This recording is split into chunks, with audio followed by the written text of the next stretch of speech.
పక్షవాతం వచ్చినప్పుడు మెదడులో ఏం జరుగుతుందో మొన్న చెప్పాను కదా, దానికి చాలా మంది ఏమడిగారంటే శరీరం ఎలాంటి సంకేతాలను చూపెడుతుంది అని. సో మెదడులో ఏ భాగం ఇన్వాల్వ్ అయిందో దాన్ని బట్టి శరీరంలో ఉండేటువంటి మార్పులు కనబడతాయి. సపోజ్ చెయ్యి కాలు కంట్రోల్ చేసే ఏరియాలో మనకు రక్త ప్రవాహం అందలేదనుకోండి మెదడులో, అప్పుడు చెయ్యి కాలు వీక్నెస్ వస్తుంది. ఈ చెయ్యి కాలు వీక్నెస్ అంటే చెయ్యి మొత్తం ఒకటేసారి పడిపోదు. చాలా మంది చేసే మిస్టేక్ ఏంటంటే చెయ్యి ఒకటేసారి పడిపోతే దానికి అటెన్షన్ ఇస్తారు, కానీ చిన్న మూమెంట్స్, ఫైన్ మూమెంట్స్ పోతాయి. అంటే ఏంటంటే బాటిల్ మూత తిప్పలేకపోవడం, అన్నం కలుపుకోలేకపోవడం, బటన్ తీయరాకపోవడం, లేకపోతే రొట్టె చుంచరాకపోవడం, ఇలాంటి ఫైన్ మూమెంట్స్ ఎఫెక్ట్ అవుతాయి.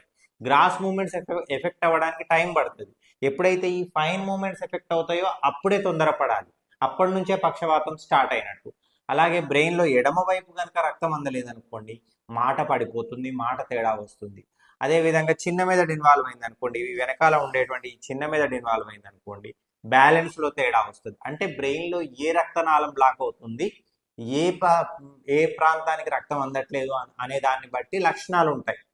కామన్ గా గుర్తుపెట్టుకోవడానికి సింపుల్ నిమోనిక్ ఒకటి ఉంది, బిఈఎఫ్ఏఎస్టి, బి ఫాస్ట్.